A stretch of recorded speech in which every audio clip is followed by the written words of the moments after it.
given direction to our firefighting organizations to take whatever actions are necessary to ensure that we are operationally ready. The Department of Interior and the Department of Agriculture employ over 17,000 federal wildland firefighters every year. At the peak of fire capacity, our surge with their interagency, tribal, state, local, will have approximately 13,000 additional wildfire personnel. We know that the best and most cost-effective way to stop these terrible fires is to remove the fuel load that feeds them. And we can talk a little bit about the timber executive order and the timber leadership the President has led on. We are working at both of our agencies to eliminate all red tape, cut costs, and increase our timber sales and active management to reduce the intensity of these wildfires when they start. We are increasing timber production by 25% thanks to President Trump, with the goal of not only supporting our industry partners and our rural communities, but also reducing the number of catastrophic wildfires. Finally, both the Forest Service reducing hazardous fuels on our 4.2 million acres and the Department of Interior on their 2.4 million acres annually, getting rid of the low-value, overgrown trees and brush crowding of our forests. One final point, we are 96% capacity in terms of our firefighting hiring, and this is actually ahead of where President Biden and his team was a year ago. So I want to make sure that's very clear. We are all on board and moving forward with a fully operational. We will be more ready than ever before for this season. Thank you very much. Please, Doug. Well, thank you, Mr. President, and thank you, Secretary Rollins, for the partnership that we have between the U.S. Forest Service and the Department of Interior. There's over 700 million acres of surface land that the federal government manages in this country. And under President Trump's orders, we are now actually managing that land. When we get back into timber production as driven by his EO, we're actually then helping rural communities. We're helping people that are in the lumber business, helping bring those lumber products back home. As we stepped away from this industry, President Trump is now bringing it back. And we, as a nation, we're now, before President Trump backing up, we were burning more timber than we were harvesting in this country. When we spend $1 on prevention, we save hundreds of dollars on the back end on firefighting. This is going to save Americans dollars when we're out there preventing fires and stopping fires when they begin versus letting these fires become huge and then causing the destruction we have. With the growth of our country around urban areas, there's been a 30% growth of what's called the wildlands and urban interface. When this happens, people start building homes, like the tragedy that President Trump visited in California where so many people lost their lives, but this is where we're essentially creating cities in the middle of forests, but not doing the forest management and creating that deadly fire load out of there. But now we intermix communities with above-ground power lines. This can lead to dangerous situations. So President Trump committed to us doing fire management. We'll reduce that fire load.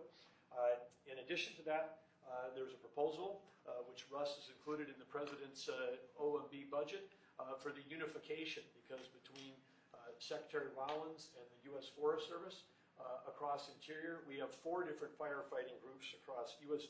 Fish and Wildlife, the Bureau of Land Management, the Bureau of Indian Affairs, the National Park Service. These 5 groups under the proposal are going to be unified in terms of their leadership, and so we've got consistent strategies and consistent tactics. But then when we have these thousands of people that are out there fighting fires and putting their lives at work to protect our communities, we also have to step up, as President Trump knows with our military. We've got to make sure that these brave firefighters are out there actually have the same equipment. In some cases, we're decades behind in terms of giving them the technology they need for either early detection or for saving their own lives. We've got some great examples of where we have good collaboration going between the federal government in Alaska, the state of Alaska, for example, and then also at the National Interagency Fire Center in Idaho, where we are already coordinating. Brooke and I have already held a joint briefing with the fire leaders about this fire season. So we'll continue to unify this work, but we have to work with the states because this year there have been 1.2 million acres already burned. Only 25% of that's been on federal. The other 75% has been on state lands or private lands. And so together we have to work to protect America's resources. And under President Trump's leadership, we've got the guidance through the EOs to make that happen. Thank you very much, Doug. He's doing a great job. They all are. Russell, vote. Sure. Thanks, Mr. President. From a funding perspective, the accounts that support the important work that these cabinet secretaries are doing are funded. They're flush. The main one, the Disaster Relief Fund, has $13 billion. It's projected to get us all the way into the end of the fiscal year. So we're in a very good place, and the President has personally been a steward of the taxpayer resources on every one of the expenses that the states have come in for to put us in the position where we are ready for this season. Thank you. Great job. Thanks, Russell. Christine. Yeah, Mr. President, we are in hurricane season right now. It will last for the next several months, and we are prepared for what is coming. We are anticipating that we will have higher than usual activity during this hurricane season. We could have 3 to 5 major storms, up to a dozen other hurricane level thresholds that we will meet throughout this season.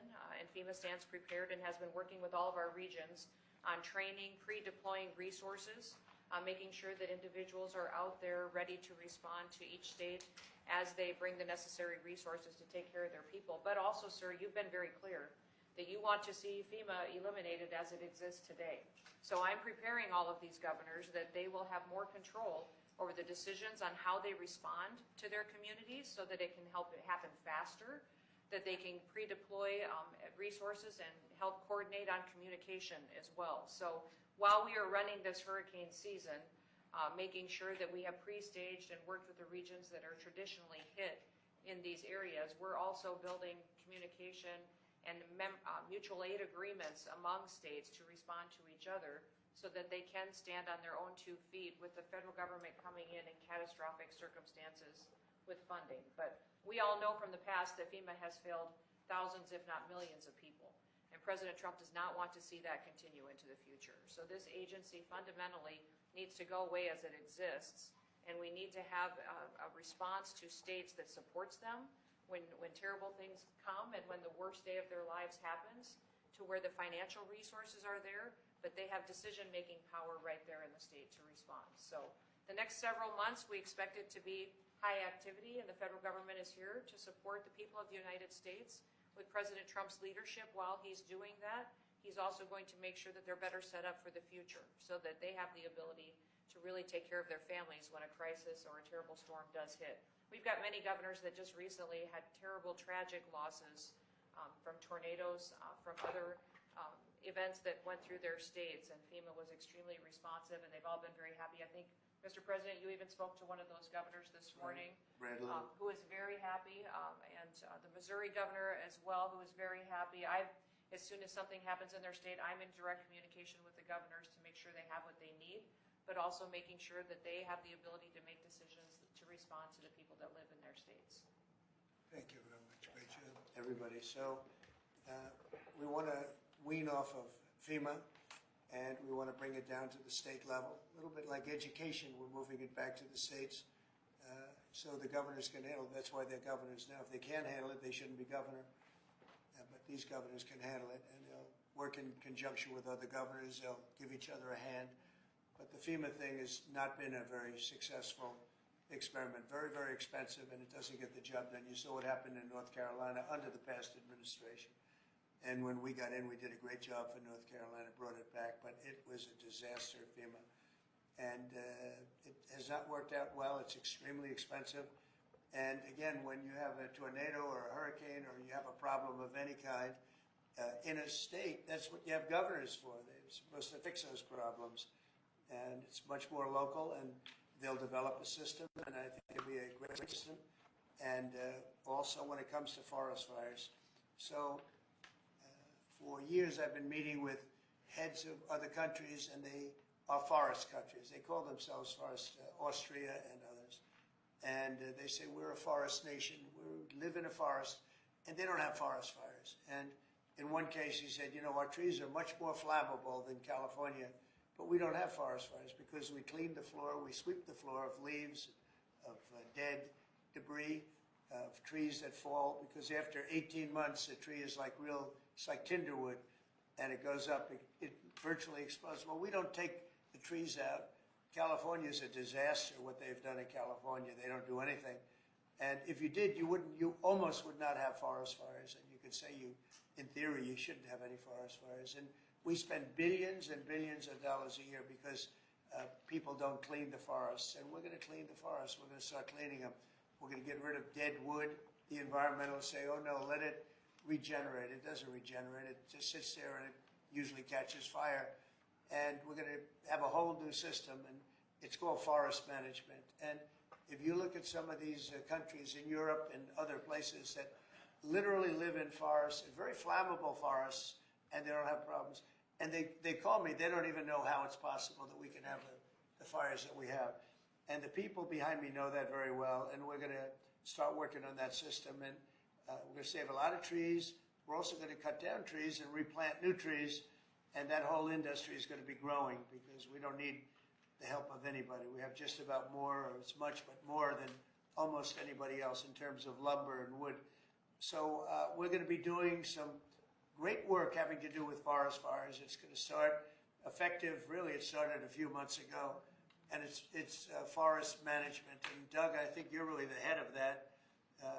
Interiors, I guess you're the largest landlord perhaps anywhere in the world, I understand. That's a nice position. You may want to just give a few words on the cleaning of the floor of the forests. Well, happy to do that. And of course, as President Trump had said, yes, between Interior and Forest Service, it was just part of USDA, 700 million acres of surface area, much of that is in forest land. That is a tremendous resource. It's part of America's balance sheet. When we let it burn, then we actually have to spend money coming through FEMA and other places. So we spend taxpayer dollars cleaning up a mess that could have been prevented. Under President Trump, when we get back into the timber business, which up to 30 years ago, we were one of the great timber producers in the world. The communities thrived in these rural communities. We had lumber mills, we had manufacturing, we had furniture makers in this country. All of that went away when we stopped harvesting our own timber. And today we import about as much timber as we used to harvest ourselves. If we can get back in the timber business, that can help on the balance of trade, reduce imports from foreign countries, and have American jobs. But to make that all happen, again, under President Trump's leadership, we have to get back in the timber business and get back in the game. And when we do that, we have to make sure that we're doing prevention, not just fighting fires after they all get out of control. And so again, working with OMB and others to make sure that we've got the budget for doing the prevention work and the forest management up front, reduces the expense and the cost on the back end of fighting these massive fires. But again, coordinating across all of our 5 different major firefighting groups today, it's like having 5 generals in the field. They may have different strategies and different tactics. They even had different pay levels. Brooke and I are working to make sure that regardless of which service and branch that you're in, that you're going to have a similar pay, that we're going to have everybody equipped with the right technology to protect them when they're out in the field. Just basic stuff that they don't have today that we were giving our military 20 years ago in terms of things. And then using technology to be able to identify fires when they first start. I mean, with the infrared, satellite, drones, I mean, there's technology where we can pick out a fire when it just barely begins and it costs us nothing to put it out, versus when it scales up and becomes these massive fires that endanger communities, lives, and our firefighters. So President Trump, of course, has got a common sense strategy. He's empowering all of the leadership that's standing up here today for us to go get this job done. It's going to get America back in the timber business. We're going to put out fires when they're small and as opposed to when we can't control them when they're large. And we're going to have revenue coming into the federal government from those timber sales, as opposed to those timber leases to the private companies, as opposed to revenue going out through FEMA after the fact when we're cleaning up a mess. So the whole thing makes complete sense. And Brooke and I and Christy and Russ, we're all excited to go out and implement the President's vision. And we have some of the best timber anywhere in the world, and we don't use it. We've freed it up. Lee Zeldin's done an incredible job in that regard, from environmental restrictions that are ridiculous. And a lot of it's been freed up. The rest of it's being freed up. Some areas will continue to protect, but we're going to be freeing up most of it. And again, we have some of the best in the world. And when I hear you say that we lost more in fires than we produce is so crazy, because we shouldn't lose very much at all. I could say we shouldn't lose any if it was perfect, but it should not be ever like what we've seen with we're sending billions of dollars to California all the time because obviously in California they are not doing a good job in any way, shape, or form, any other thing either. So with that, I'm heading to Fort Bragg right now. I think the helicopter's landing as we speak. But if you want, we'll take a few questions. Mr. President, will you invoke the Insurrection Act to deal with the situation in California? If there's an insurrection, I would certainly invoke it. We'll see. But I can tell you last night was terrible. The night before that was terrible. We have, as you've seen, it was on most of your networks, people with big, heavy hammers pounding the concrete and pounding curbs, pounding it, breaking up, and handing these big chunks of concrete to people. And they were taking that concrete, going up on bridges and dropping it into the roof of a car. They were throwing it at our police. They were throwing it at our soldiers that are there. And we got it stopped, and we have them in custody right now. Look, if we didn't get involved, right now, Los Angeles would be burning, just like it was burning a number of months ago with all the houses that were lost. Los Angeles right now would be on fire, and we have it in great shape. We're not playing around. How will you determine whether or not there is an insurrection? Well, you'll take a look at what's happening. I mean, I could tell you there were certain areas of Los Angeles that you could have called it an insurrection. It was terrible. But these are paid insurrectionists. These are paid troublemakers. They get money. And when you take a look at what they do, where they show up and everyone's saying, what's he doing? He's pounding the curbs. This one guy's pounding the curb, breaking the curb, and handing big pieces of granite. In some cases, it's granite and concrete to other people. And they're running out with it. And then we watch the other people, and they try and throw it into the face of the soldiers, throw it into the face of the police, and they hurt some people very badly. They go up on bridges, they drop it down on the cars as the cars are moving. They're not breaking the curb because they're doing a demolition service. They're breaking it to hand out to people as a weapon. It's bad stuff. I've never seen that before. Mr. President, how soon do you want to see FEMA eliminated? And what's your message to the governors about how much more of an expense is going to fall to states? Yeah, well, it's not going to be so much the states. We're going to give out less money. We're going to give it out directly. It'll be from the president's office. We'll have somebody here. Could be Homeland Security, but we're going to give it out through a method where it's given out. As an example, I just gave out $71 million to a certain state. They were looking to do about 120. They were very happy with the 71 million. We did a little cutting, and they were very happy with it. So we're going to do it much differently. We think after this, Christy, I'd say after the hurricane season, we'll start phasing it in. Yes, sir. We set up a FEMA council over the next couple of months. We'll be working on reforms and what FEMA will look like in the future as a different agency, as under the Department of Homeland Security to the President's vision. And it will empower governors to go out and respond to emergency situations. And that what the President does best is to make sure that the taxpayers are only fulfilling the need to which is appropriate, and that people are responsible to respond to their own people closest to home. So if a certain state, as an example, gets hit by a hurricane or tornado, that's what a governor, a governor should be able to handle it. And frankly, if they can handle it, the aftermath, then maybe they shouldn't be governor. And Mr. President, when is the last time you spoke with Governor Newsom? A day ago. Called him up to tell him, got to do a better job. He's doing a bad job, causing a lot of death and a lot of potential death. If we didn't send out the National Guard, and last time we gave him a little additional help, you would have, Los Angeles would be burning right now. Los Angeles would be not a lot different than what you saw take place in California and Los Angeles just a little while ago. And, you got to remember, we have the Olympics coming. And we don't want people looking at Los Angeles like it would have been. It would have been bad. Last night they had total control. If we didn't have the military in there, the National Guard, and then we also sent in some Marines. We had some bad people. We have people, they look in your face and they spit right in your face. They're animals. And these are paid insurrectionists. These are paid troublemakers. They're agitators. They're paid. Do you think somebody walks up to a curb and starts hammering pieces out, has all the equipment necessary, and starts handing it out to people to use as a weapon? These are paid insurrectionists or agitators or troublemakers. You can call it whatever you want. And we ended it, and we have in custody some very bad people. Some very bad people. Mr. President. Did you see the guy throwing the rocks at the police cars as they went by and crushing their windows and endangering our police?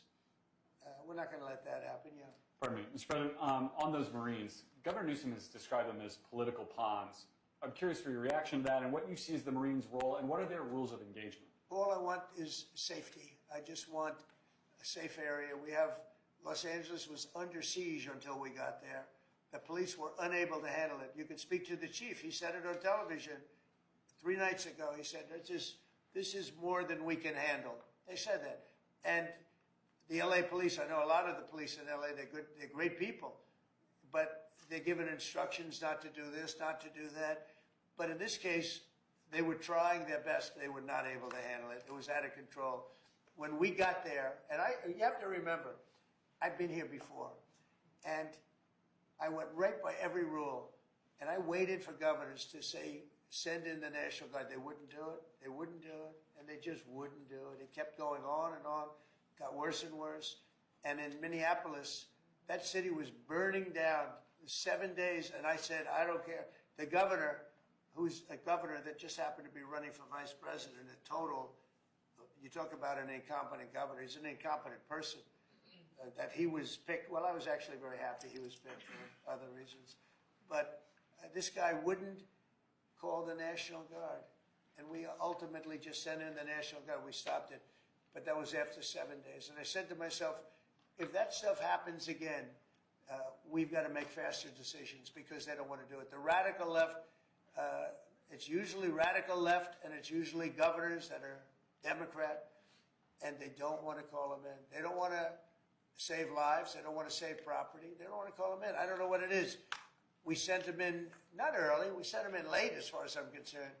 But big problems, as you know, 3 nights ago, big problems were ensuing. If we didn't send in the National Guard quickly, right now, Los Angeles would be burning to the ground. The Marines is, a lot of people think, an escalatory step, though. These are guys who fight wars. Are you at all concerned that things could get out of hand with Marines when I see people American City? Throwing concrete into cars, when I see people, the kind of people that I saw on your network doing danger to the police and to the military and to the National Guard, no, it's okay. You know, you start running out of people. When you have 2,000 people from a National Guard standpoint, we have a very big military. But the National Guard, they needed a little extra help. And we sent them a little, and we did a great job last night. We had, well, you got a lot of cars go up in smoke and flame and a lot of bad scenes, but it was pretty minor by comparison. This morning it's very calm. We'll see what happens later.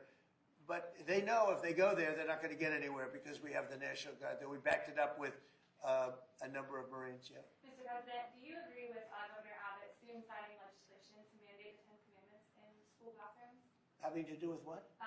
Governor Abbott is soon going to sign legislation to mandate displays of the 10 Commandments in school classrooms. Do you support him? I have to take a look at it. I'm going to have to look at it. Will the National Guard be in California indefinitely? How long will they be there until you think? Until there's no danger. It's easy. Look, it's common sense. You ask me that question. When there's no danger, they'll leave. You would have had a horrible situation had I not sent them in. Horrible. You'd be reporting on a lot of death and a lot of destruction that's not going to take place. I think if you look, every night it got less and less. They were met with very strong force, the bad people, the bad, sick people that do what they do. But these are paid people in many cases, not in all cases, but in many cases. And they really are, they're agitators. I was wondering if you had any response to Mexican President Sheinbaum, who condemned the violence there. Have you been in touch with her at all? Said what? I was wondering if you had any response to what Mexican President Claudine Sheinbaum said in response. What'd she say? She condemned the violence in LA. Oh, I do too. Yeah. Have you been in touch with her at all? Well, you think I don't condemn it? I condemn the violence in LA, ladies and gentlemen, but I also stopped the violence in LA. And by doing what I did, I stopped the violence in LA. That would have been, I think, maybe I'd ask Christie to speak to that. That would have been an unbelievable tragedy. We would be talking, I don't know that would even be here right now. It would have been so bad. I'd probably maybe be out there. I don't know. But Christy, could you speak to that? Absolutely. So in 2020, I was a governor of a neighboring state to Tim Walz and watched him let his city burn. And the president and I have talked about this in the past, and he was not going to let that happen to another city and to another community where a bad governor made a bad decision. So Claudia Sheinbaum came out and encouraged more protests in LA, and I condemn her for that. She should not be encouraging violent protests that are going on. If people are allowed to peacefully protest, but the violence that we're seeing is not acceptable, and it's not going to happen in America. This president is standing up for the average American who wants to walk their child to school every day safely, run their small business, and provide for their families. That's the action that he's taking. He has every authority under the Constitution to send these National Guard under Title X into these communities and make sure that operations go smoothly, that law enforcement officers are protected, that they can continue to do their work without fear of being injured or killed or disrespected, and that they can go home to their families at night. So I'm incredibly proud of the president for activating the National Guard and for sending in these Marines, because these Marines are specifically trained to meet the need that we have on the ground in LA right now. And Governor Newsom has done a disservice to the state of California for many years. The people there should never elect him into a leadership position ever again. He The clearly governor's a cannot. nice guy, but he's grossly incompetent. Terrible When it guy. comes to his railroad that he's building, where it's like 30 times over budget, nobody's ever seen anything like it. Now it doesn't even go to San Francisco and LA. It's way short of it. After years of work and overruns like nobody's, those contractors are some of the wealthiest people in the world, I guarantee you that, because that money goes to those contractors. They just did a number on the wallet of the people of California. That train, you should look at that train. That is the greatest. I've never seen cost overruns. I've seen cost overruns and great incompetence over my life. I've never seen anything like that. Mr. President, these protests obviously started in reaction to these large-scale ICE operations in Los Angeles. Should people expect to see similar operations in the rest of the country? Yeah. And will similar protests see similar response? As you know, we're moving murderers out of our country that were put here by Biden or the auto pen. The auto pen really did. I mean, the people, whether it's Lisa Monaco or whoever operated the auto pen, these are criminals. The people are criminals that allowed these criminals into our country. And I don't think that Biden knew what the hell he was doing. I don't think he even knew about it. But when they opened up our borders for the whole world to come in, yeah, we're going to get them out. We're getting them out. We're starting to get acknowledgement from the courts that, you know, there's a system. They come in without courts and they go out, they want trials and everything else. I think that's starting to work out now. Judges are starting to see what a terrible situation it is. Many of those people that you saw on television last night are criminals that were allowed into our country by Biden. And they want to stay, and we don't want them. And they come from jails, and they come from mental institutions, and they come from all over the world, not just South America. And we're not going to let them stay. And this is the first, perhaps, of many, or perhaps, you know, if we didn't attack this one very strongly, you'd have them all over the country. But I can inform the rest of the country that when they do it, if they do it, they're going to be met with equal or greater force than we met right here. We did a great job. The people, you, Christy, and Tom Holman, and all of the people, Pete Hegseth, all of the people involved did an amazing job. We stopped a disaster. And it looks like a planned disaster, not just, this didn't just happen. They had weapons, they had tools, they had everything you needed. I mean, they were throwing iced water in bottles, in glass bottles, at officers and at soldiers. These are, you could not use the word insurrection, but you could also use the word, these are very dangerous people, they're bad people. They were met with heavy force and they folded. And they may be there a little bit tonight, they may be there a little bit, but it seems to be getting less and less because they're going there and they're met with a very heavy force. And if they weren't, you would have that city right now would be on fire. It would be burning down. The rest of it, what's left over. Because the other fire was started because they wouldn't allow water into LA. They wouldn't allow water into California because they had it all shifted out to the Pacific Ocean. And I turned it around. And I told them to do it in my first term. And they didn't do it. We had COVID. And they didn't do it. And I told them to do it. We did it in the second. Now we have billions of gallons of water flowing down. but Newsom should have done this. He's an incompetent man, an incompetent governor. Okay, any other questions? Mr. President, do you have any message to adversaries as the Army kicks off 250-year birthday celebration? I just think it's amazing. We're going to have a fantastic June 14th parade, Flag Day. It's going to be an amazing day. We have tanks, we have planes, we have all sorts of things. And I think it's going to be great. We're going to celebrate our country for a change. You know, recently, as you know, with World War II, the victory of World War II, I called up France and they were celebrating the victory. Well, we helped them a lot, as you know. I don't have to get into that. But I called up other countries. They were all celebrating the victory. We're the only country that didn't celebrate the victory. And we're the one that won the war. Okay, if it wasn't for us, that war, you would be speaking German right now, okay? We won the war, and you might be speaking Japanese too. I mean, you might be speaking a combination of both. We won the war, and we're the only country that didn't celebrate it. And we're going to be celebrating big on Saturday. We're going to have a lot of, and if there's any protester that wants to come out, they will be met with very big force. By the way, for those people that want to protest, they're going to be met with very big force. And I haven't even heard about a protest, but, you know, this is people that hate our country. But they will be met with very heavy force. One last Thank you question very from much, California. everybody. Thank you, press. Thank you. Thank you, press. Let's move out. Thank you, guys. Thank you. Thank you. ABC News Chief